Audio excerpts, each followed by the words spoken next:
You drink milk from a cow. You put it on cereal. You foam it into lattes. You give it to children and call it healthy. Now picture this. Someone hands you a glass of dog milk. You're disgusted, obviously. But why? It's milk from a mammal. Higher protein than cow milk, more calcium, richer fat content. So what makes one normal and the other unthinkable? That question sounds like a joke, but the answer takes you to some of the strangest places in human history, and it starts with an uncomfortable fact. Chapter 1. You're not supposed to drink milk. Every mammal on Earth produces milk, but only for its young, and only until they can eat solid food. Then the body stops producing lactase, the enzyme that breaks down milk sugar, because there's no reason to keep making it. Milk is baby food.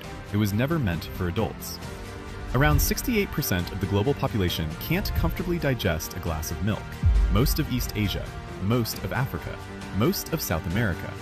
Every adult mammal on the planet is effectively lactose intolerant, and for most of human history, every adult human was too. Now, if you're in that 68%, you've probably been told to just drink soy milk instead, which is fine, except soy milk isn't milk. There's no lactose in it because there's no milk in it. It's bean water. If we were being honest, we'd call it something closer to nut juice, but nobody wants to pour nut juice on their cereal. So we called it milk, and everyone agreed to never think about it again. But if you can drink actual milk without your stomach turning inside out, you're not normal. You're the mutation. Chapter 2. The Mutation. About 10,000 years ago, humans started domesticating cattle.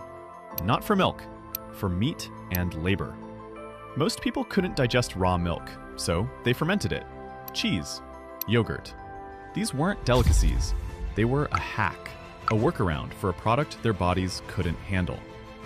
Then, roughly 7,500 years ago, a mutation appeared in early Europe. One change near the LCT gene on chromosome 2, and a handful of people could suddenly keep producing lactase into adulthood. They could drink raw milk without getting sick. Clean calories in an era of constant famine.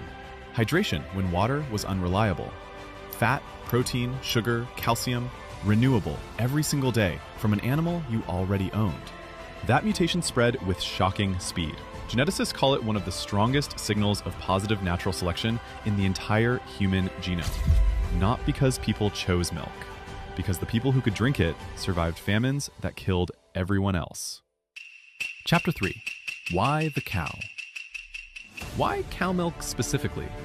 Humans have tried most options. Goat milk, sheep milk, fermented horse milk fueled the Mongol Empire. Camel milk is still a daily staple across North Africa. The cow won for boring reasons: volume, temperament, and diet. A goat gives you a few glasses a day. A cow gives you enough to fill a bathtub every week. They're docile, they stand still, they eat grass, something that grows everywhere and that you can't eat yourself. The cow didn't win because its milk is the best. It won because it's the most scalable. But here's what changes how you look at every carton you've ever bought. A cow only produces milk after giving birth. To keep the supply going, you keep cows pregnant, continuously. A dairy cow spends most of her adult life either pregnant or lactating. The milk in your fridge exists because of a pregnancy you never thought about. Chapter 4. What about dog milk? So what about dog milk? Nutritionally, it's impressive. Twice the protein of cow milk, higher fat, designed to grow a puppy from newborn to fully mobile in 6 weeks. The problem is everything else. A dog produces only enough to feed her litter, with nothing left over. You'd need to be faster than the puppies. The dog would have opinions about this, strong ones. To match the daily output of one cow, you'd need 60 to 80 lactating dogs, all simultaneously nursing, an entire farm, infrastructure, staff. And the dogs would still probably bite everyone involved. Dog milk isn't weird because it's gross. It's impractical because the dog is not a useful dairy animal. The cow is. That's the whole answer. Chapter 5.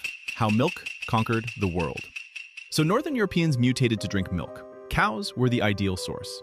But that doesn't explain how milk became a global symbol of nutrition, even in populations where most people can't digest it. That part isn't biology. That's politics. When European powers colonized most of the planet, they brought their food systems with them. Systems built around dairy, Milk was the foundation of a healthy diet, not because of universal science, but because it was true for the population that had evolved to digest it. In the 20th century, the American dairy industry turned this into an institution. Subsidized school milk programs, dietary guidelines recommending 3 glasses a day, ad campaigns that made milk synonymous with strong bones and healthy children, all built on research conducted primarily on European-descended populations. The 68% of the world that couldn't digest it, largely invisible in the data. Chapter 6. The real answer. So why don't we drink dog milk? Not because it's disgusting, not because it's unnatural, just because it never worked. Cows were easy, dogs weren't. That's it. One animal fits into human life a certain way, the other absolutely does not. And somewhere along the way, that became normal. If things had gone differently, this would feel weird, and something else wouldn't. But they didn't. So here we are, drinking cow milk, not dog milk. Probably for the best.